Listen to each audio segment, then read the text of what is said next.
Ketika Atalia ibu Ahazia melihat bahwa anaknya sudah mati, maka bangkitlah ia membinasakan semua keturunan raja.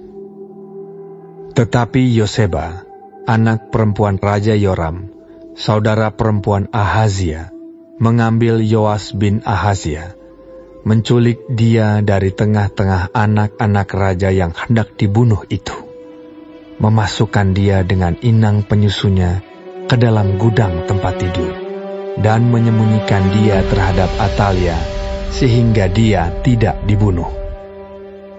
Maka tinggallah dia 6 tahun lamanya bersama-sama perempuan itu dengan bersembunyi di rumah Tuhan, sementara Atalia memerintah negeri.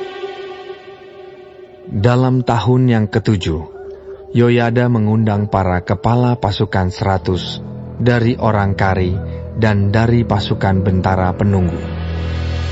Disuruhnyalah mereka datang kepadanya di rumah Tuhan. Lalu diikatnya perjanjian dengan mereka, dengan menyuruh mereka bersumpah di rumah Tuhan.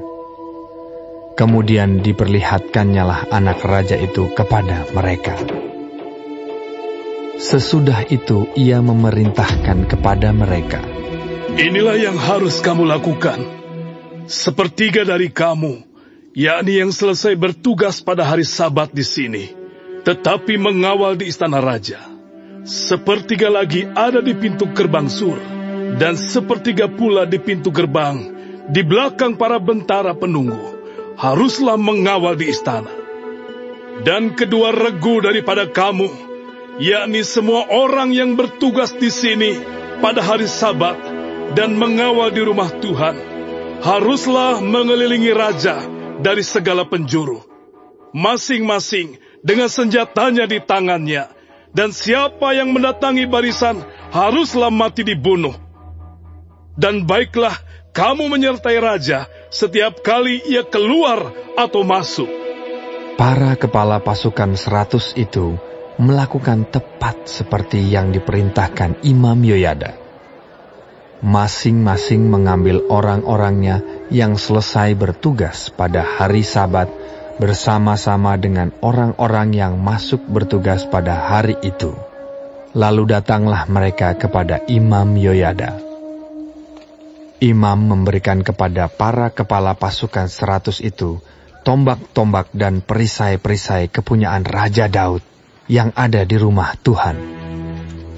Kemudian para bentara itu, masing-masing dengan senjatanya di tangannya, mengambil tempatnya di lambung kanan sampai ke lambung kiri rumah itu, dengan mengelilingi mezbah dan rumah itu untuk melindungi raja. Sesudah itu Yoyada membawa anak raja itu keluar, mengenakan jejamang kepadanya, dan memberikan hukum Allah kepadanya. Mereka menobatkan dia menjadi raja serta mengurapinya.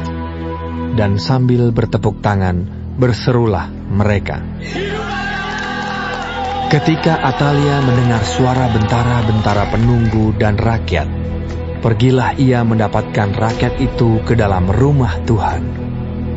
Lalu dilihatnyalah raja berdiri dekat tiang menurut kebiasaan, sedang para pemimpin dengan para pemegang nafiri ada dekat raja. Dan seluruh rakyat negeri bersukaria sambil meniup nafiri. Maka Atalia mengoyakkan pakaiannya sambil berseru, "Khianat! Khianat!" Tetapi Imam Yoyada memerintahkan para kepala pasukan 100, yakni orang-orang yang mengepalai tentara, katanya kepada mereka, "Bawalah dia keluar dari barisan. Siapa yang memihak kepadanya, bunuhlah dengan pedang." Sebab tadinya imam itu telah berkata, "Janganlah ia dibunuh di rumah Tuhan." Lalu mereka menangkap perempuan itu. Pada waktu ia masuk ke istana raja dengan melalui pintu bagi kuda, dibunuhlah dia di situ. Kemudian Yoyada mengikat perjanjian antara Tuhan dengan raja dan rakyat, bahwa mereka menjadi umat Tuhan, juga antara raja dengan rakyat. Sesudah itu masuklah seluruh rakyat negeri ke rumah Baal, lalu merobohkannya. Mereka memecahkan sama sekali mesbah-mesbahnya dan patung-patung dan membunuh Matan, imam Baal, di depan mesbah-mesbah itu. Kemudian Imam Yoyada mengangkat penjaga-penjaga untuk rumah Tuhan. Sesudah itu, ia mengajak para kepala pasukan 100 orang-orang kari dan para bentara penunggu dan seluruh rakyat negeri. Lalu mereka membawa raja turun dari rumah Tuhan. Mereka masuk ke istana raja melalui pintu gerbang para bentara. Kemudian duduklah raja di atas tahta kerajaan. Bersukarialah seluruh rakyat negeri dan amanlah kota itu. Setelah Atalia mati dibunuh dengan pedang di istana raja.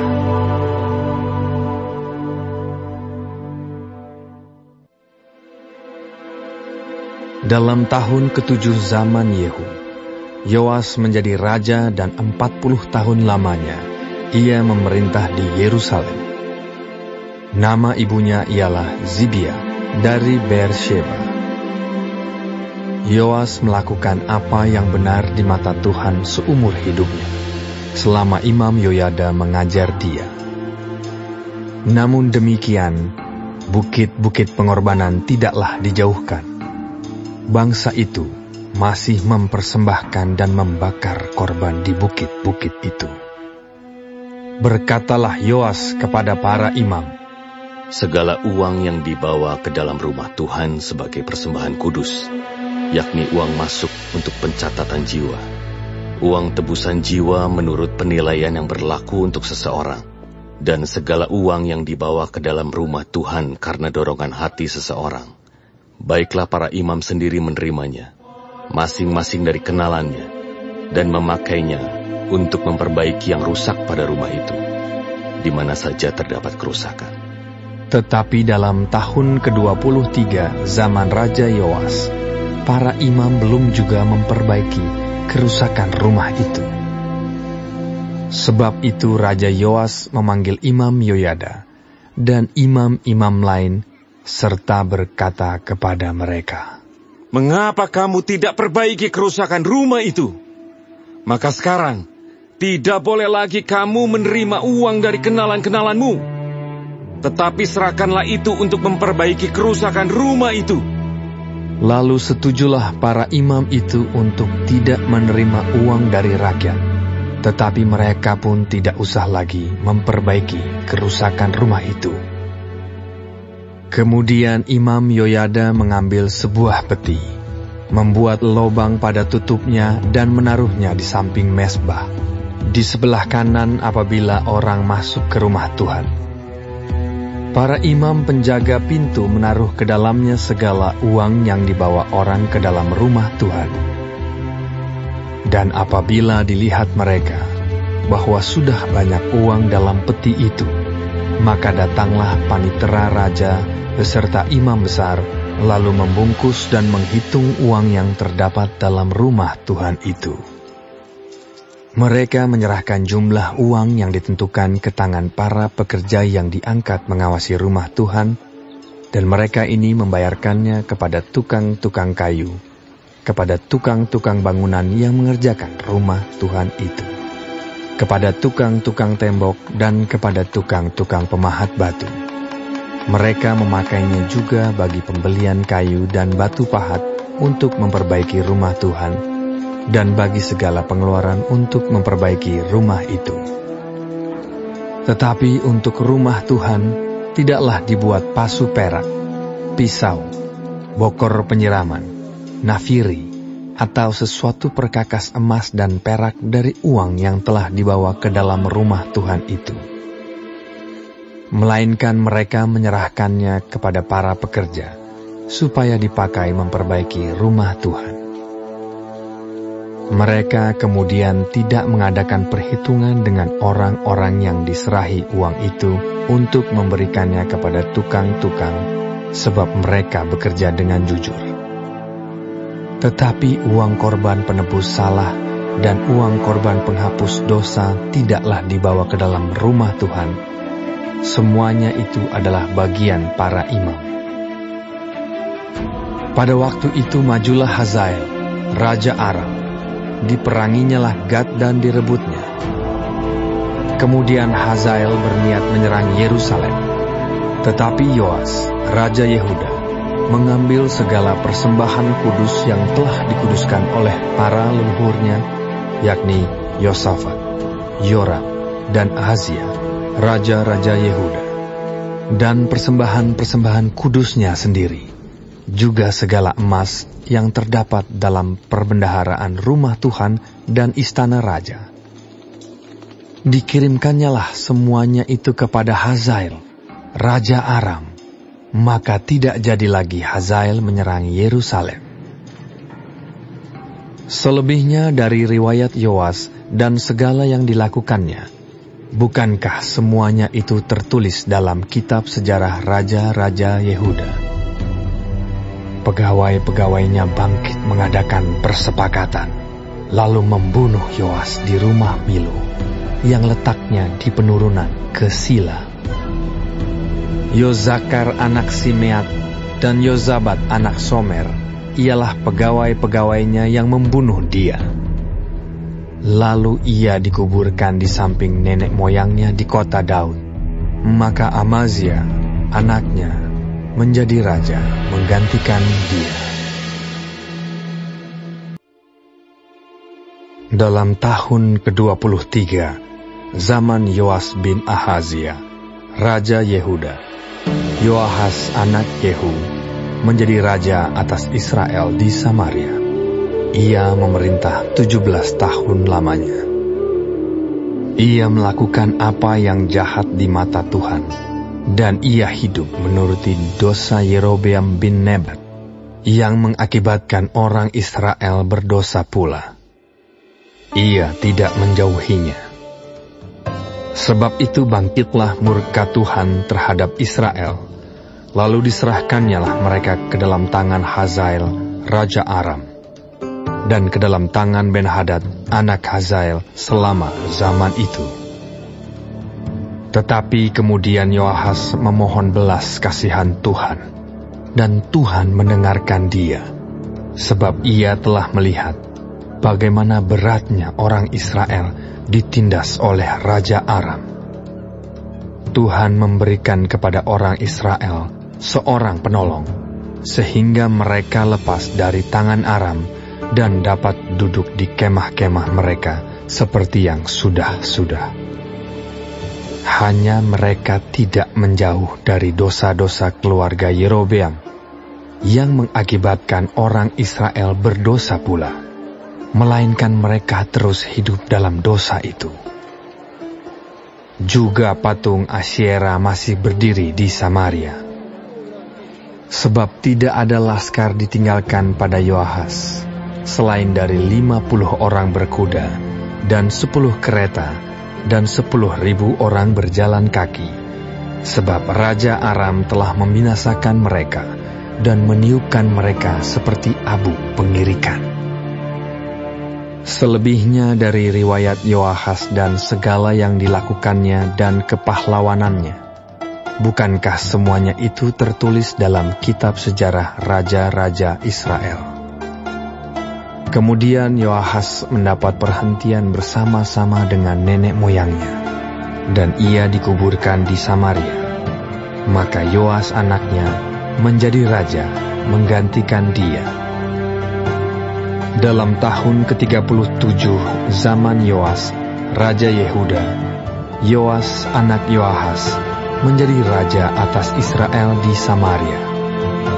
Ia memerintah 16 tahun lamanya. Ia melakukan apa yang jahat di mata Tuhan. Ia tidak menjauh dari segala dosa yang disuruh Yerobeam bin Nebat dilakukan orang Israel, tetapi terus hidup dalam dosa itu. Selebihnya dari riwayat Yoas dan segala yang dilakukannya dan kepahlawanannya, bagaimana ia berperang melawan Amazia, raja Yehuda, bukankah semuanya itu tertulis dalam kitab sejarah raja-raja Israel? Setelah Yoas mendapat perhentian bersama-sama dengan nenek moyangnya, maka duduklah Yerobeam di atas takhta ayahnya, dan Yoas dikuburkan di Samaria di samping Raja Israel. Ketika Elisa menderita sakit yang menyebabkan kematiannya, datanglah Yoas, Raja Israel kepadanya dan menangis oleh karena dia. Katanya, Bapakku, kereta Israel dan orang-orang yang berkuda. Berkatalah Elisa kepadanya, ambillah busur dan anak-anak panah. Lalu diambillah busur dan anak-anak panah. Berkatalah ia kepada Raja Israel, tariklah busurmu. Lalu ia menarik busurnya, tetapi Elisa menaruh tangannya di atas tangan raja, serta berkata, bukalah jendela yang di sebelah timur. Dan ketika dibukanya, berkatalah Elisa, panahlah. Lalu dipanahnya. Kemudian berkatalah Elisa, itulah anak panah kemenangan daripada Tuhan. Anak panah kemenangan terhadap Aram. Engkau akan mengalahkan Aram di Afek sampai habis lenyap. Sesudah itu berkatalah ia, ambillah anak-anak panah itu. Lalu diambilnya. Setelah diambilnya, berkatalah Elisa kepada Raja Israel, pukulkanlah itu ke tanah. Lalu dipukulkannya 3 kali, kemudian ia berhenti. Tetapi gusarlah abdi Allah itu kepadanya serta berkata, seharusnya engkau memukul 5 atau 6 kali. Dengan berbuat demikian, engkau akan memukul Aram sampai habis lenyap. Tetapi sekarang, hanya 3 kali saja engkau akan memukul Aram. Sesudah itu matilah Elisa, lalu ia dikuburkan. Adapun gerombolan Moab sering memasuki negeri itu pada pergantian tahun. Pada suatu kali orang sedang menguburkan mayat. Ketika mereka melihat gerombolan datang, dicampakkan merekalah mayat itu ke dalam kubur Elisa, lalu pergi. Dan demi mayat itu kena kepada tulang-tulang Elisa, maka hiduplah ia kembali dan bangun berdiri. Hazael Raja Aram menindas orang Israel sepanjang umur Yoahas. Tetapi Tuhan mengasihani serta menyayangi mereka, dan ia berpaling kepada mereka oleh karena perjanjiannya dengan Abraham, Ishak, dan Yakub.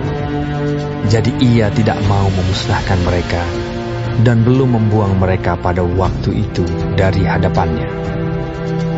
Kemudian matilah Hazael, Raja Aram, maka Ben-Hadad anaknya menjadi raja menggantikan dia. Yoas bin Yoahas merebut kembali dari tangan Ben-Hadad bin Hazael kota-kota yang dalam peperangan direbut Ben-Hadad dari tangan Yoahas ayah Yoas. 3 kali Yoas mengalahkan dia dan mendapat kembali kota-kota Israel.